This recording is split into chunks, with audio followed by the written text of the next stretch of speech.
The paperwork had been in David's files for 3 months before I found it.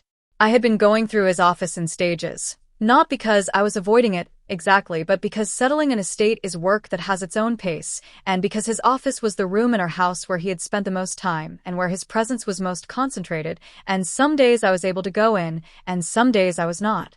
On a Saturday morning in March, I went in and stayed. I went through the drawers methodically, the way David would have approved of, organized, thorough, setting aside what needed attention and discarding what didn't.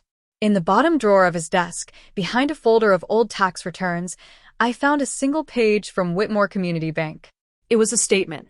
One page, dated 14 months earlier, showing an account in my name, Catherine A. Marsh, with a balance I did not immediately understand. I looked at it for a long time. David had never mentioned this account. Not once in 7 years of marriage. Not once in the months of his illness, when we had sat together and gone through everything we could think of, the investments, the policies, the debts, the assets, because he was thorough and organized and he wanted me to understand where everything was. He had not mentioned this account. I drove to Whitmore Community Bank on a Tuesday morning. At the registration counter, I gave the teller my name and explained that I was looking for an account that had been opened in my name and that I had found reference to in my late husband's papers. She typed. She waited. She typed again. She looked at the screen. She looked at me.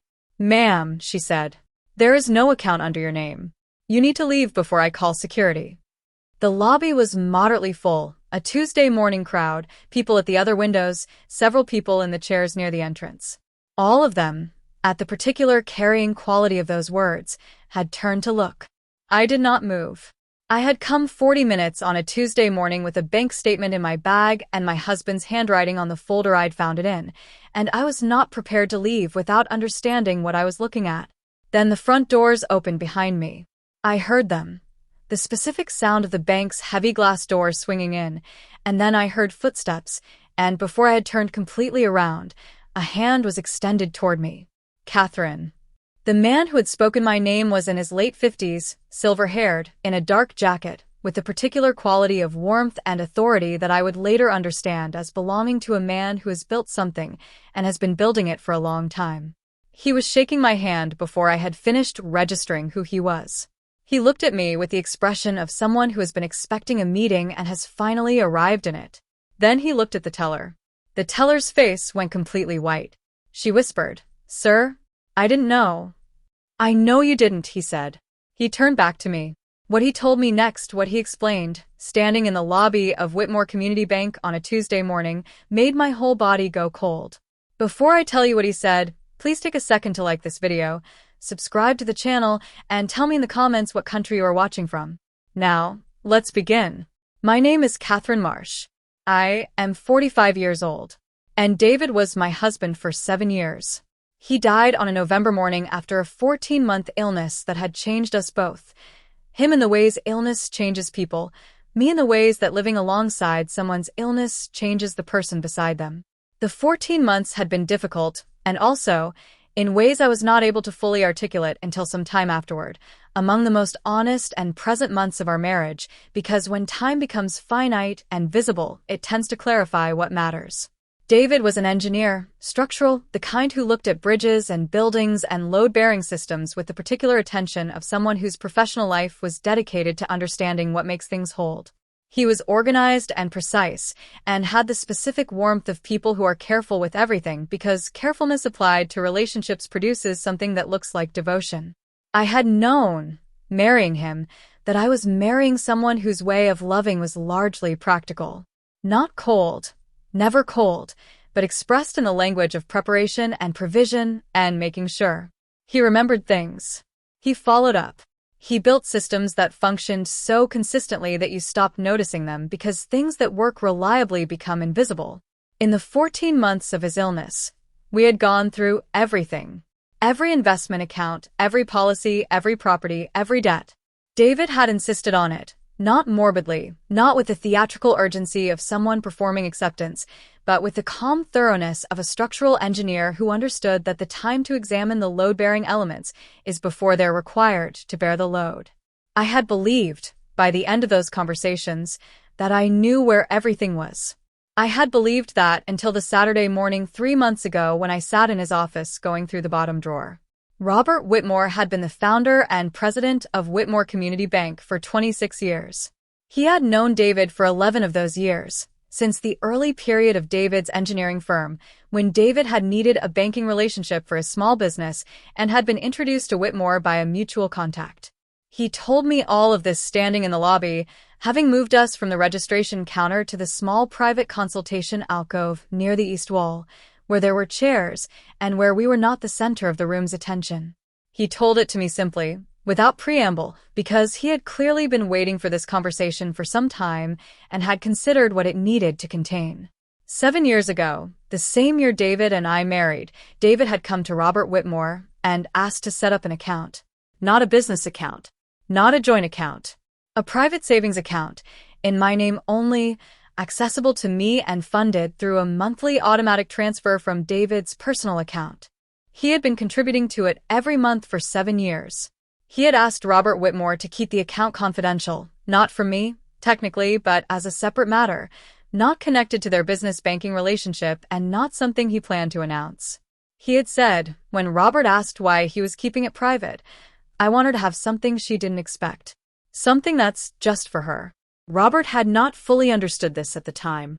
Over the years, as David's illness developed and Robert came to understand more of the context, he had understood it better. David had not told me about the account during our estate planning conversations. Not because he had forgotten. Because he had left specific instructions with Robert. If David died before telling me himself, Robert was to contact me and explain. The account was designed to be discovered after, a provision that David had made for me that I would not spend during the marriage because I did not know it existed, and that would be there waiting when everything else had been accounted for. Robert had been trying to reach me through the contact information on file, an old phone number from before we had moved. He had sent letters to our previous address. He had known I would find my way to the bank eventually because David had told him, she'll be thorough. She'll go through everything. She'll find the statement eventually. He had been right. I had found the statement on a Saturday morning, 14 months after David's death, behind a folder of old tax returns. I had driven to the bank on a Tuesday, and Robert Whitmore had come through the doors at the precise moment the teller told me the account didn't exist, because he had seen my name on the day's visitor log. The front desk had noted my inquiry and had walked from his office to the lobby. He had been 2 minutes behind me coming in the door. Robert explained the account to me. The monthly contributions. The 7 years. The compound interest accrued on amounts that David had transferred consistently from his personal savings into this account that I had never known existed. The balance was more than I had expected from a single month statement.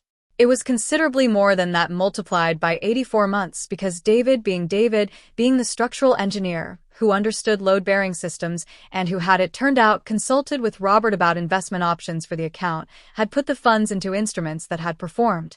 I sat in the consultation alcove in Whitmore Community Bank, and I looked at the number Robert showed me on his tablet. And my whole body went cold. Not from the amount, though the amount was significant. Not from the revelation of the account existing, though that was significant too. From the specific understanding of what David had done. For 7 years of our marriage, he had set money aside every month into an account he did not tell me about. Not because he was hiding it. Because he wanted me to have something I hadn't planned for. Because his way of loving was preparation and provision, and the deepest provision he could imagine was something that would be there when everything else had been accounted for, and I thought I had finished discovering what he'd left. He had built me a safety net I did not know existed. And he had done it the same month we got married. He had started the month we came home from our honeymoon and had never stopped.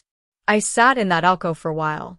Robert Whitmore sat across from me with the patience of a man who had been expecting this conversation and had understood that it would require time. At some point he said, "He talked about you often.